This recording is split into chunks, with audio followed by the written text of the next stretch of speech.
రాష్ట్రంలో కాంగ్రెస్ బలోపేతం అవ్వాల్సిన అవసరం ఉందని ఏపీసీసీ అధ్యక్షురాలు వైఎస్ షర్మిల అన్నారు. తూర్పుగోదావరి జిల్లా రాజమహేంద్రవరంలో జరిగిన కాంగ్రెస్ విస్తృత స్థాయి సమావేశంలో ఆమె పాల్గొని మాట్లాడారు. గత 11 ఏళ్లుగా మోడీ ప్రధానిగా ఉండి విభజన హామీలను నెరవేర్చలేదని ఆరోపించారు.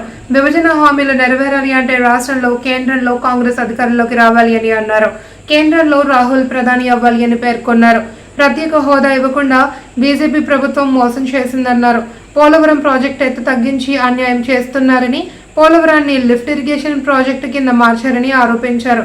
పోలవరం ప్రాజెక్టుకు నీటి నిల్వ కోసం కట్టిన బ్యారేజ్గా మార్చారని, ఎత్తు 45 నుంచి 41కి తగ్గిస్తుంటే అడిగే ఒక్క మగాడే లేడని విమర్శించారు. పార్లమెంట్లో ఒకరు కూడా నోరు విప్పలేదని వ్యాఖ్యానించారు. ఏ ఒక్కటి అంటే కనీసం ప్రత్యేక హోదా అయినా లేక పోలవరం అయినా రాజధాని అయినా కనీసం ఉన్న విశాఖ స్టీలు ప్రైవేటైజ్ కాకుండా ఆపుతాము అనన్న ఒక్క మాట కూడా ఇంతవరకు మోడీ గారు చెప్పలేదు.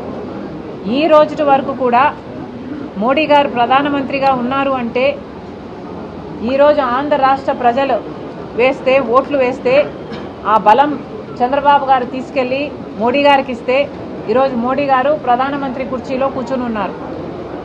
మరి ఆంధ్ర రాష్ట్ర ప్రజలు వేసిన ఓట్ల వల్ల, ఆంధ్ర రాష్ట్ర ప్రజల నాయకులు చంద్రబాబు గారు ఇచ్చిన మద్దతు వల్ల ఈరోజు మోడీ గారు ప్రధానమంత్రిగా ఉంటే కనీసం ఇప్పటికైనా మోడీ గారు ఆంధ్ర రాష్ట్ర ప్రజల గురించి ఆలోచన చేస్తారు, ఇప్పటికైనా మనకు మేలు చేస్తారు అంటే ఇప్పటి వరకు కూడా 1 సంవత్సరం దాటిపోయింది.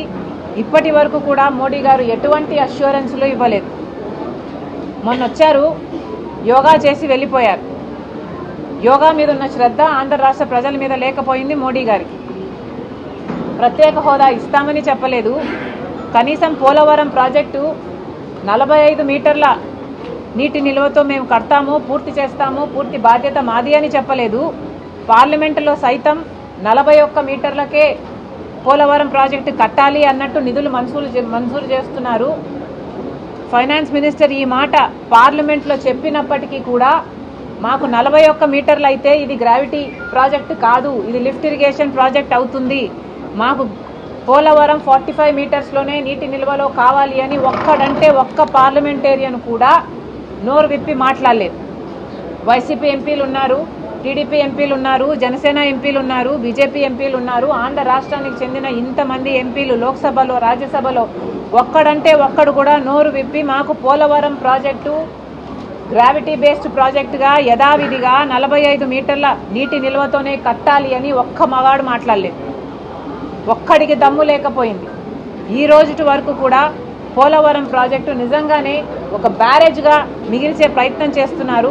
కేవలం 83,000 కుటుంబాలకి R&R మిగిల్చుకోవడానికే ఈ కుట్రలు జరుగుతున్నాయి.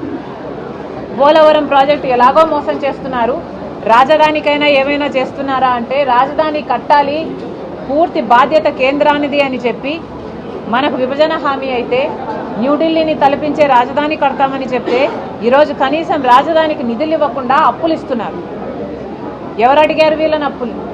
ఈ అప్పులన్నీ మన మీద, మన బిడ్డల మీద భారం పడుతుంది తెలిసి కూడా చంద్రబాబు గారు ఏమీ మాట్లాడటం లేదు.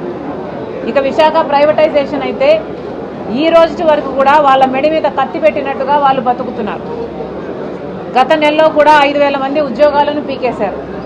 ఒక్కరంటే ఒక్కరు కూడా పట్టించుకోవటం లేదు మన రాష్ట్రంలో. ఉన్న నాయకులంతా ప్రతిపక్షమైనా అధికార పక్షమైనా, వైసీపీ జగన్మోహన్ రెడ్డి గారైనా, తెలుగుదేశం చంద్రబాబు గారైనా, జనసేన అయినా వీళ్ళందరూ కూడా అందరూ మోడీకి తొత్తుల్లా మారారు. అందరూ మోడీతో పొత్తులు పెట్టుకున్న వాళ్ళే. జగన్మోహన్ రెడ్డి గారేమో అక్రమ పొత్తు పెట్టుకున్నారు, ఇక చంద్రబాబు గారైతే కూటమే కట్టేశారు. మరి ఇలాంటి పరిస్థితుల్లో ఆంధ్ర రాష్ట్రానికి మేలు ఎలా జరుగుతుంది? అందుకే ఈరోజు కాంగ్రెస్ పార్టీ బలపడాల్సిన అవసరం ఉంది. కాంగ్రెస్ పార్టీ బలపడాలి, కాంగ్రెస్ పార్టీ అధికారంలోకి రావాలి. రాహుల్ గాంధీ ప్రధానమంత్రి అయితేనే ఆంధ్ర రాష్ట్ర ప్రజలకు మేలు జరుగుతుంది. విభజన హామీలలో అన్ని హామీలు నెరవేరుతాయి. ఇందిరాగాంధీ గారి గురించి, ఎమర్జెన్సీ గురించి మాట్లాడుతున్నారే మోడీ గారు. మరి మోడీ గారు సమాధానం చెప్పాలి. ఎమర్జెన్సీకి మించిన ఎమర్జెన్సీ మోడీ గారి పాలనలో చూస్తున్నాం. గత 11 సంవత్సరాలుగా అన్డిక్లేర్డ్ ఎమర్జెన్సీయే చూస్తున్నాం మన దేశంలో. మోడీ గారి వల్ల ఒక గోద్రా అయినా, ఒక మణిపూర్ అయినా ఈ ఘటనలన్నీ జరిగాయి, ఈ హత్యలన్నీ జరిగాయి అంటే ఎవరు కారణం? అది కాదా ఎమర్జెన్సీ? దాన్ని ఎమర్జెన్సీ అనరా?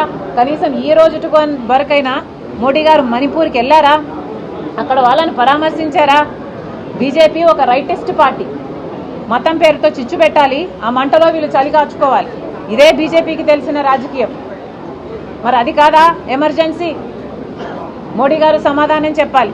మీరు చేసిన అరాచకాలకి, మీరు చేసిన ఎన్ని హత్యలు, గోద్రా అయితేనేమి, మణిపూర్ అయితేనేమి, ఇలా ఎన్ని చోట్ల మతం పేరు మీద మీరు చేసిన హత్యలు, ఇది కాదా ఎమర్జెన్సీ? అన్ని ఇన్స్టిట్యూషన్స్ని మీ గుప్పెట్లో పెట్టుకున్నారే. ఈడీ అయినా, ఐటీ అయినా, సిబిఐ అయినా, ఆఖరికి ఎలక్షన్ కమిషన్ కూడా మీ గుప్పెట్లోనే పెట్టుకున్నారే. ఇది కాదా ఎమర్జెన్సీ? మోడీ గారు సమాధానం చెప్పాలి. అదానీ, అంబానీ లాంటి వాళ్లకు పోర్టులు రాసిచ్చేస్తున్నారు, విమానాశ్రయాలు రాసిచ్చేస్తున్నారు, గనులు రాసిచ్చేస్తున్నారు. మరి ఇది కాదా ఎకనామిక్ ఎమర్జెన్సీ? మోడీ గారు సమాధానం చెప్పాలి. అసలు ఈ దేశంలో ఎవరికైనా మాట్లాడే స్వేచ్ఛ ఉందా? బీజేపీకి వ్యతిరేకంగా ఎవరైనా మాట్లాడగలుగుతున్నారా? ఎవరు మాట్లాడగలుగుతున్నారు?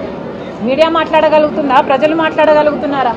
ఆఖరికి పెద్ద పెద్ద పార్టీలు, జగన్మోహన్ రెడ్డి గారి వైసీపీ అయినా, బీఆర్ఎస్ పార్టీ అయినా, వీళ్లకు కూడా మోడీకి వ్యతిరేకంగా మాట్లాడే దమ్ము లేదు. ఎక్కడ మాట్లాడితే కేసులు వేస్తారు, మమ్మల్ని లోపలేస్తారు అని బిక్కుమని ఇలాంటి పెద్ద పెద్ద పార్టీలే బతుకుతుంటే ఇక సామాన్య ప్రజలకైతే ఏమిటి? మరి ఇది కాదా ఎమర్జెన్సీ?